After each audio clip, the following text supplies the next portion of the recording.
네, 경상도 깡촌에 계신 할머니가 이제 요즘은 다 이제 도시로 다 떠나버려서 요즘은 조그만 이제 이렇게 꼴짜기로 보면은 거기에는 또 한국하고 노인들만 일할 수 없는 노인들만 남아서 집을 지키는 그런 경우가 많이 있습니다. 그래서 어찌됐든 그 아들이 믿는 여자와 결혼을 해서 예수 그리스도를 알고, 그래서 시간당에 올 때마다 그 며느리가 그 시어머니한테 예수에 대해서 증거하고, 예수 믿으면 구원받습니다, 예수 믿으면은 복 받습니다 라고 하면서 쉼없이 지절되니까 그게 어찌됐든 하나님께서 은혜 주셔서 예수 그리스도를 믿게 되었다는 것입니다.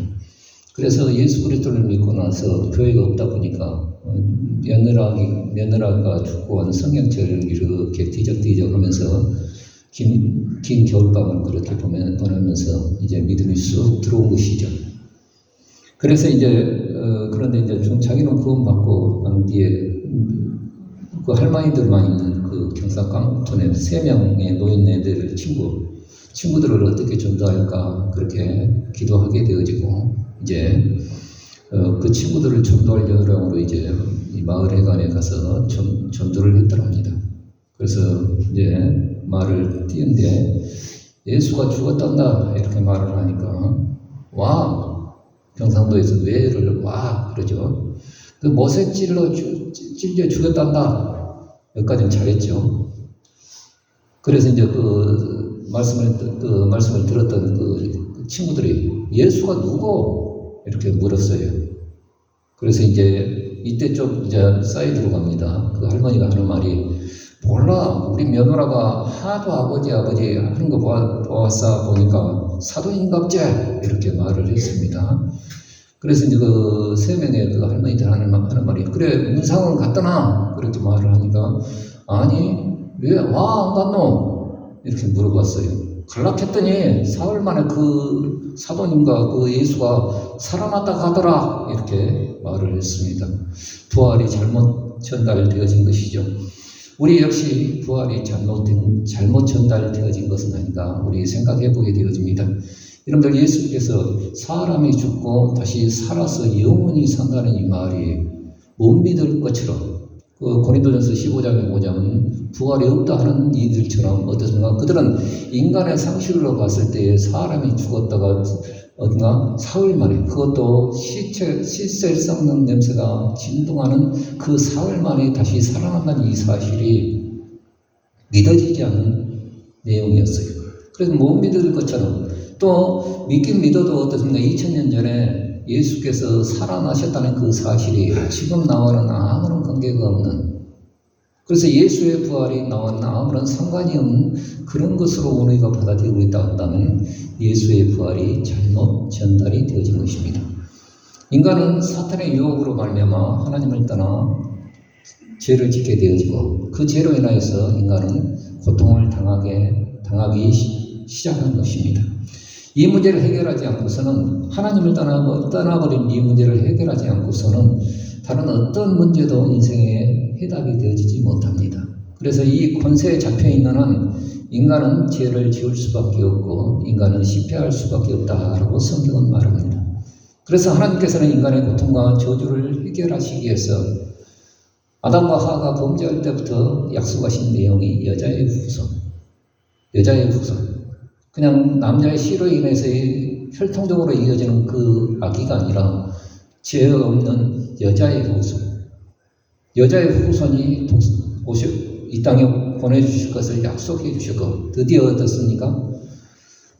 마리아를 통하여서, 동정녀 마리아를 통하여서 잉태되어져서 정말 하나님의 그 놀라운 예언의 말씀을 성취하러 오신 분이 우리 주 예수 그리스도인 것을 성경은 말하고 있습니다. 그 예수님이 그리스도라는 거예요. 하나님께로부터 온 하나님을 설명하고 하나님에 대해서 알려주시기 위해서 이 땅에 오신 참 선지자예요. 또 사탄의 권세를, 이 어떤 인간도 사탄의 권세를, 사망의 권세를 깨뜨릴 수 없는데 그 사망의 권세를 깨뜨리시고 제3일 만에 살아나신 왕이라는 거예요. 그리고 우리 죄를 어떤 인간도 자기 죄를 어떤가 자기 죄를 용서받을 수 없고 다른 사람을 용서할 수 없는 이 죄의 권세를 어떻습니까? 자기 몸을 십자가에 매다심으로 하나님의 약속대로 그 모든 피를 흘리심으로 우리의 죄를 대속해 주신 제사장인 것을 성경은 말하고 있습니다. 이것을 확실하게 증거하기 위해서 예수님께서 오시기 전부터 예언했고 예수님이 이 땅에 계셨을 때 수없이 제자들에게 약속하신 내용입니다. 내가 너희 모든 죄를 다 짊어지고 십자가에서 피 흘려 주고 난 뒤에 제 3년 만에 부활하겠다. 이 사실을 제자들에게 앞에서 가르쳐 주셨고 약속해 주셨습니다. 그래서 부활만이 예수님이 하나님이 되신 증거요 하나님의 아들 되신 증거인 것입니다. 그런데 아무도 믿지 못했죠. 심지어는 어떻습니까? 예수님의 시체를 닦기 위해서 유황으로 닦기 위해서 갔던 그 여자들 또한 예수님의 천사들의 기별을 통하여서 예수님의 살아나셨다는 이 소식을 듣고도 그 여자들도 믿지 못하고 사도들도 믿지 못하고 아무도 믿지 못했습니다. 믿어지지 아니하니까요. 왜 안 믿어지냐? 사람은 부활할 수 없다는 거예요.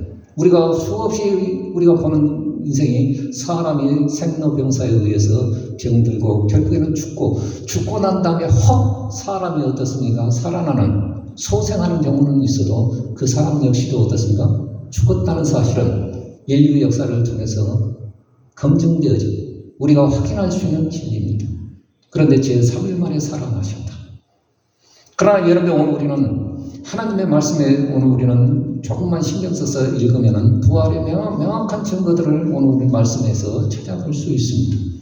그래서 믿음 없는 자가 되지 말고 믿음 있는 자가 되어져서 살아계신 그 부활의 확실한 신앙으로 또 확실한 부활의 증인으로 살아가기를 주의 이름으로 축복합니다.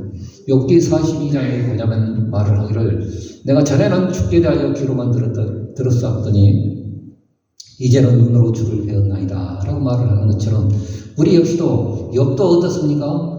평생 동방의 의인으로 점도 없이 흠도 없이 살아갔던 사람이 있지만 고난을 통하여서 하나님을 알 때 귀로만 들었던 그 하나님이 이제는 눈으로 배웠나이다 라고 고백했던 것처럼 우리 역시도 이제 살아계신 그 주를 우리의 마음으로 믿고 입술로 시인하여 온전히 그분을 배울 수 있는 귀한 은혜가 있기를 주의 이름으로 축복합니다.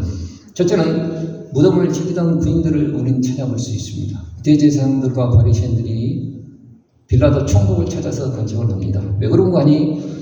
사흘까지 굳게 지키게 해달라고 간청하기 위해서 찾아간 것입니다. 왜 그런 거 아니?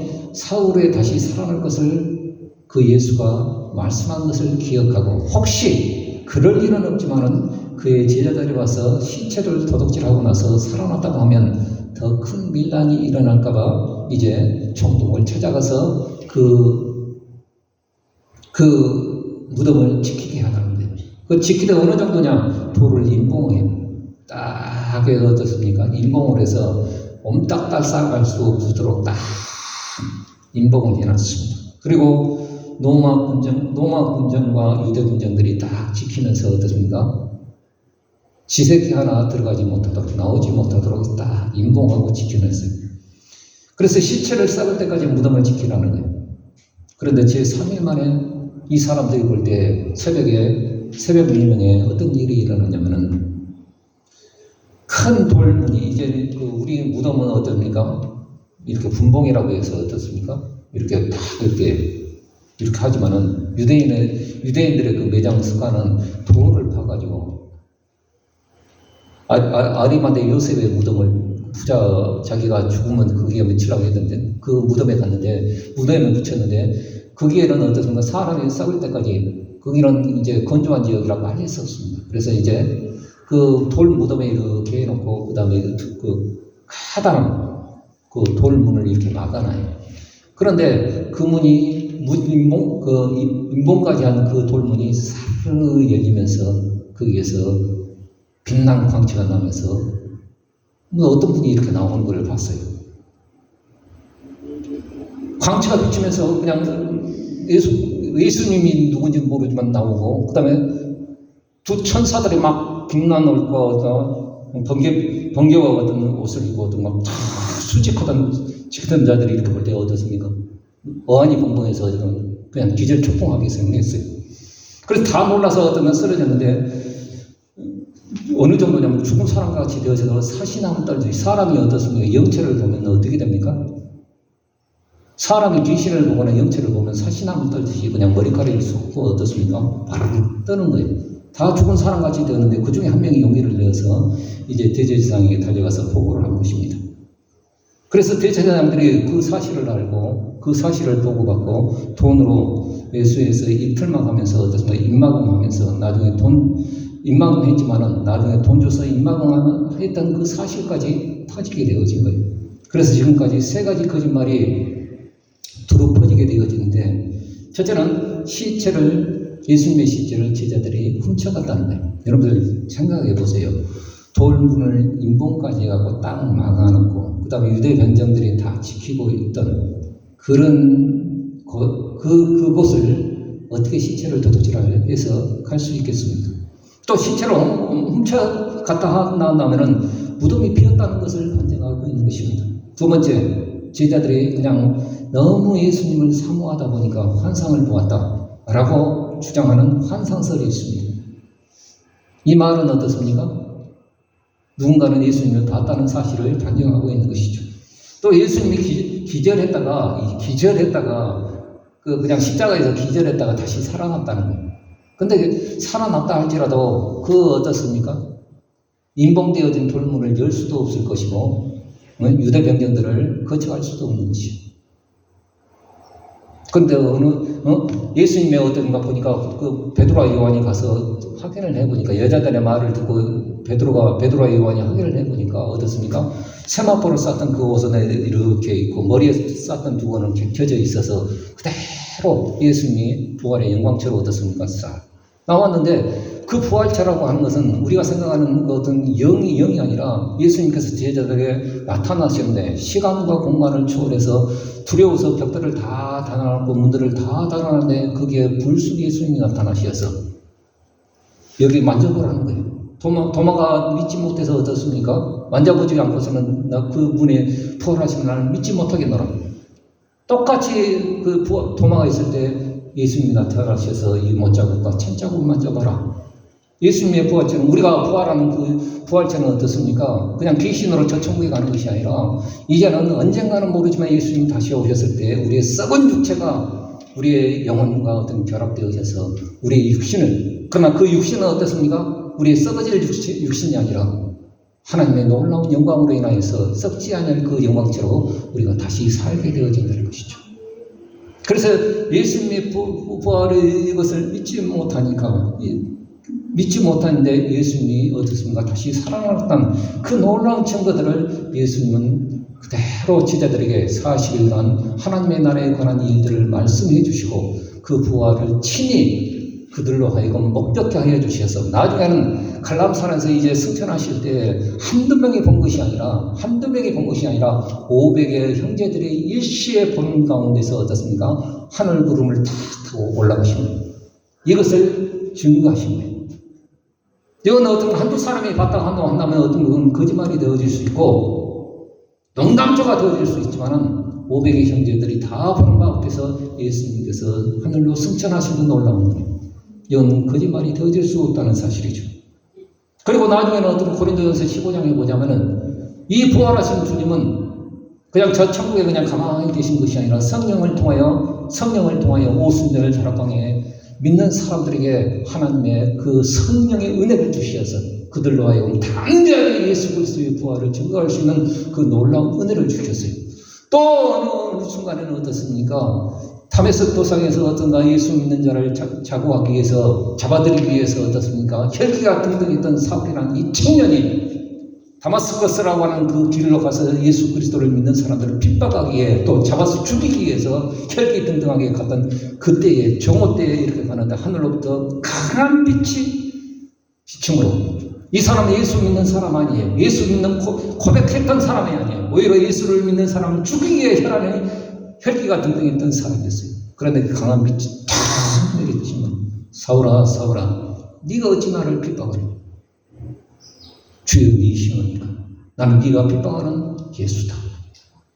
그리고 이 사람이 변화되어져서 어떤가 신약 성경에 15번이나 적은 사도 바울이 되어진 그 놀라운 은혜를 오늘 우리에게 증거하고 있다는 것입니다.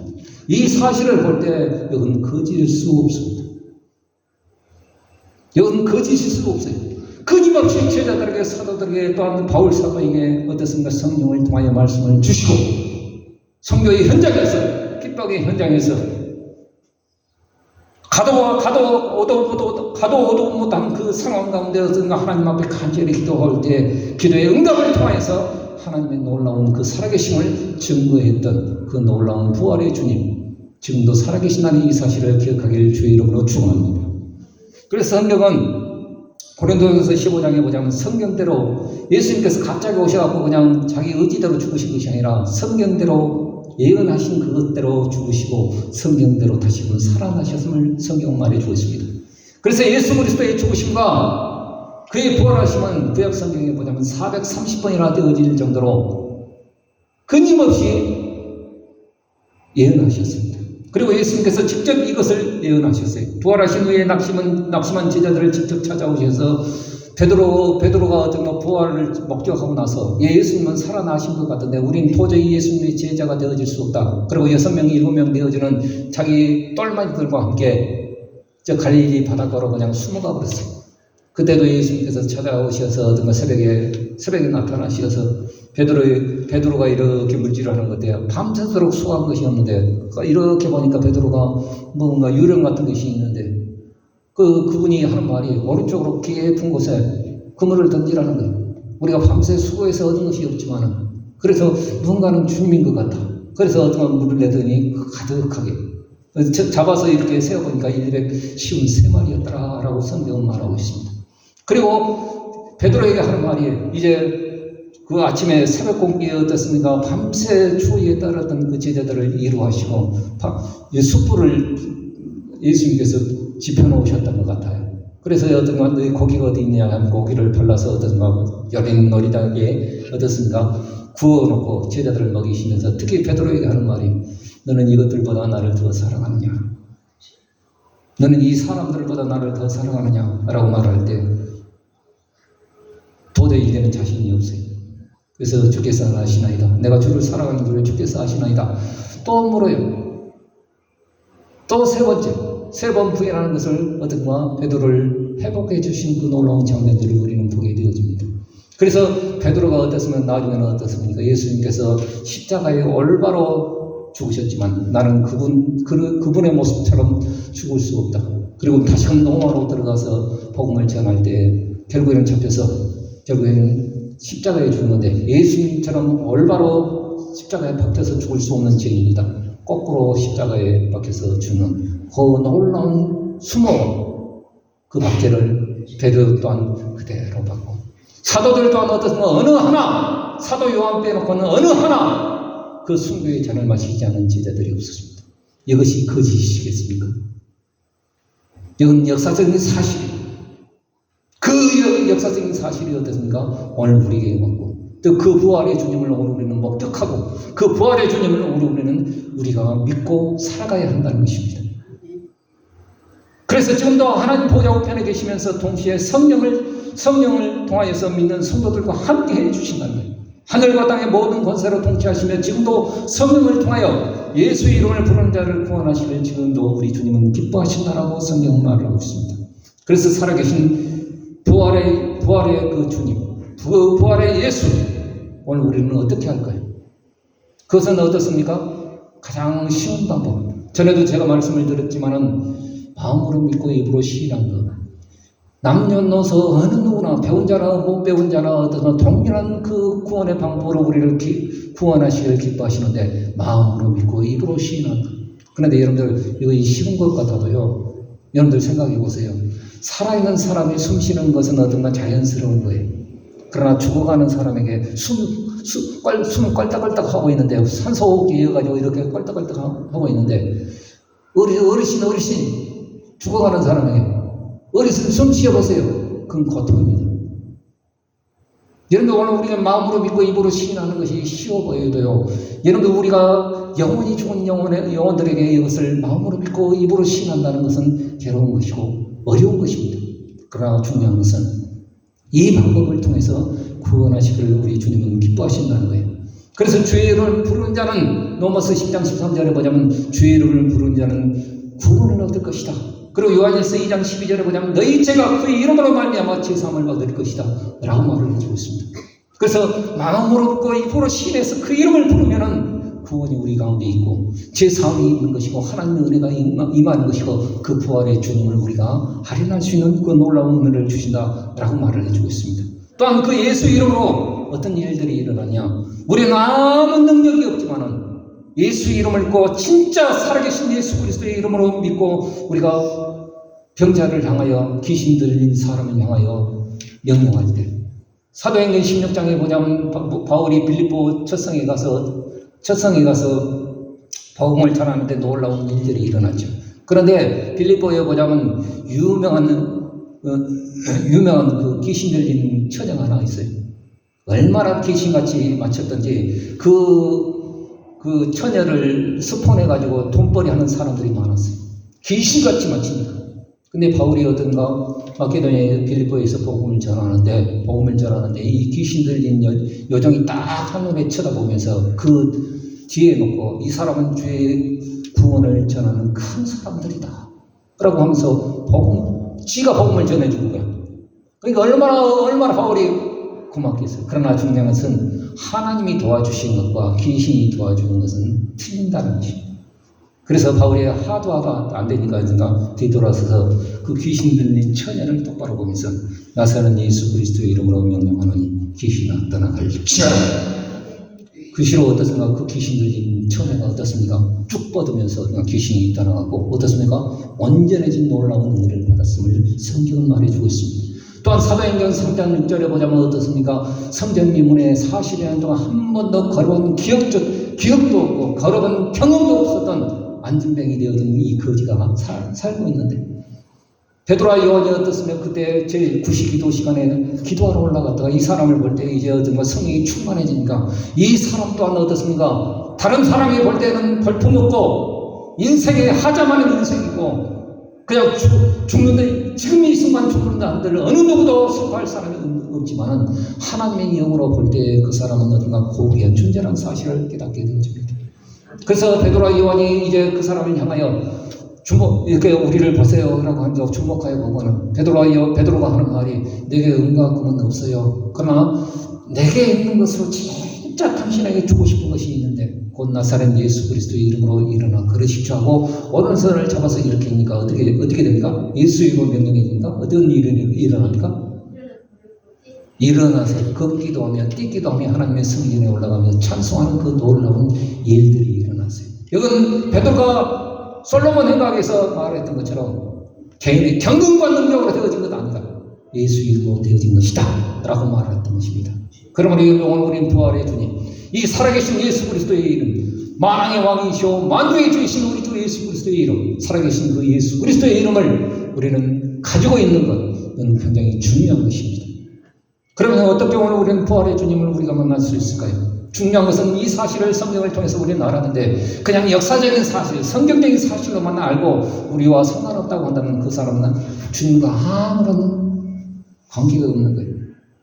그래서 오늘 우리에게 그 예수 이름을 어떻게 부활의 주님을 어떻게 만날 수 있을까? 그건 영접이 필요합니다. 영접이라는 것은 요한복음 1장 12절에 보자면 영접인데 어떻습니까? 그 이름을 믿는 자라고 했어요.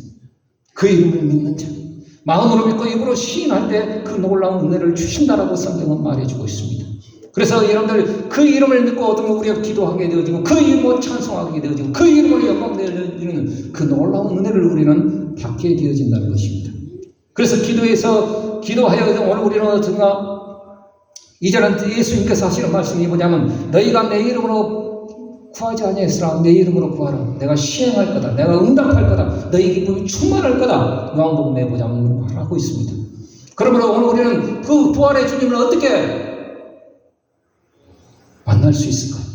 2000년 전에 어떤 그 사실은 사실대로 믿어지지만 나에게는 아무런 상관이 없는 것처럼 느껴질지 모릅니다. 그러나 지금도 살아계신 예수 그리스도께서는 내 이름으로 구하라. 내가 시행할 거야. 그건 내가 살아있는 증거야. 라고 말씀하고 계신 겁니다. 그래서 오늘 우리는 중요한 것이 기도입니다. 이런들 마태복음 뭐냐면 예수님께서 구하고 자꾸 두드리라고 했잖아요. 로마서 8장 32절의 말씀 한번 같이 읽어보십니다. 로마서 8장 32절 시작. 자기 아들을 아끼지 아니하시고 우리 모든 사람을 위하여 내어주시니가 어찌 그 아들과 함께 그 모든 것을 우리에게 은사로 주시지 않겠느냐. 아들까지 내어주신 그 하나님 아버지가 그 아들과 함께 그 모든 것을 우리에게 주시지 않겠느냐라고 말씀하십니다. 그러므로 오늘 우리는 예수 이름으로 오늘 우리는 기도에서 응답받아야 합니다. 백문이 불여 일견이라겠죠. 100번 물어보는 것보다 한 번 어떻습니까? 보는 것이 중요한 것이고 100번 물어보는 것보다도 한 번 응답받는 것이 중요한 겁니다. 그래서 사망의 권세를 깨뜨리시고 하늘 보좌에 오르신 그 주님은 어떤 결코 변개할 수 없는 그 하나님의 약속이, 주님의 약속이 뭐냐? 너희가 내 이름으로 구하라. 그러면 내가 시행할 거다. 이건 변개할 수 없는 주님의 약속입니다. 약속. 그래서 성도 중에 제일 불쌍한 사람들이 누구냐? 그건 기도하는 사람이에요. 기도하는 사람. 그래서 요한복음 16장 24절에 같이 읽어보십시다. 제일 마지막 구절 시작. 지금까지는 너희가 내 이름으로 아무것도 구하지 아니하였으나 구하라 그리하면 받으리니 너희 기쁨이 충만하리라. 내가 시행할게. 그런데 오늘 우리는 마음으로 믿고 입으로 시인하면서 기도하지를 못해. 기도하면 어떻게 되냐? 영은 죽고 잡생각만 계속 살아나게 되어집니다. 믿음은 죽어든가 기도하는 염려만 자꾸 살아나게 되어집니다. 기도 응답은 곧 주님이 지금도 살아계신다는 부인할 수 없는 분명한 부활의 증거인 겁니다. 그러므로 오늘 우리는 우리가 우리의 삶의 문제가 육신의 질병도 있고 아픔의 문제도 있고 가족 간의 상처도 있고 때로는 어떻습니까? 경제적인 문제도 있고 때로는 정말 내 마음에 수십 년 동안 켜켜이 쌓여있던 어떤 때와 같은 그런 마음의 상처들도 있을 것입니다. 그러므로 여러분 오늘 우리는 이제 주님 앞에 새벽의 시간에 또 저녁의 시간에 진짜 마음으로 믿고 여러분 가장 이 욕심은 내 생각도 내려놓고요. 내 문제도 내려놓고요. 내 잡다한 지식도 다 내려놓고 주님 앞에 한번 물어보세요. 여러분 어떤 분이 기도에 대해서 아주 명확한 답을 주시는데 기도는 막 이렇게 간구하고 아뢰고 떼쓰는 것이 아니라 그저 주님을 바라보는 것이다. 이렇게 말합니다. 자기는 늘 주님을 바라본대. 주님, 내 형편 아시지 않습니까? 내 처지 아시지 않습니까? 그리고 내 처지를 하나님 앞에 올려드리는 거예요. 하나님, 내가 주님을 바라볼 수 있는 이 은혜 끝까지 주시길 원합니다. 그 주님을 바라보면은 내 문제도 어떤 문제가 되어지지 않아요. 왜요? 나를 단련시키신 하나님의 그 섭리인 것을 우리는 깨닫게 되어집니다. 그래서 여러분 오늘 우리가 내가 문제에 되어지지 않으면 그때부터 해결이 되어지는 거예요. 여러분 우리가 우리의 질병도 있고 아픔도 있고 상처도 있고 자녀의 문제도 있고 경제적인 문제도 다 있습니다. 이제 오늘 우리는 그 부활하신 지금도 살아계신 하나님 보호자 우편에서 성령을 통하여 초대교회 성도들과 사도들을 격려하시고 회복하시는 그 주님, 우리 또한 성령을 통하여 우리를 돕기를 원하시는 그 부활의 주님이 우리 가운데 있습니다. 그러므로 오늘 우리는 이제 주저하지 마시고 우리의 문제를 주님 앞에 정말 시간을 정해서 아뢰으시고 기도할 때 내 마음을 이루어 주신 그 놀라운 부활의 증거가 우리 가운데 있기를 주의 이름으로 축원드립니다. 여러분들 주님을 전하는 것은 어떤 것입니까? 교회를 전하는 것이 아닙니다. 어떤 목사의 설교 자랑을 전하는 것이 아닙니다. 주님을 전하는 것은 살아계신 주님을 전하는 거예요. 할렐루야. 죽은 예수 전하는 것이 아니라 지금도 살아계시고 내 고통과 내 번민과 내 상처 속에 지금도 치료해 주시고 은혜 주시고 고쳐주신 그 주님을 증거하는 거예요. 너희도 할 수 있다는 거예요. 예수 이름으로 간구하라는 거예요. 예수 이름으로 구하라는 거예요. 찾으라는 거예요. 두드리라는 거예요. 여러분들 그 은혜가 우리 가운데 있기를 주의 이름으로 축원드립니다. 그래서 여러분들 내가 수십 년 동안 알아왔던 마음의 상처를 할지라도 주님 앞에 다 맡기고 그러면 어떻습니까? 해석이 되어져요. 해석이 되어지면 그건 상처가 되어지지 못합니다. 근데 해석되어지지 않는 삶은 어떻습니까? 여전히 아픈 거예요. 여전히 어떻습니까? 상처예요.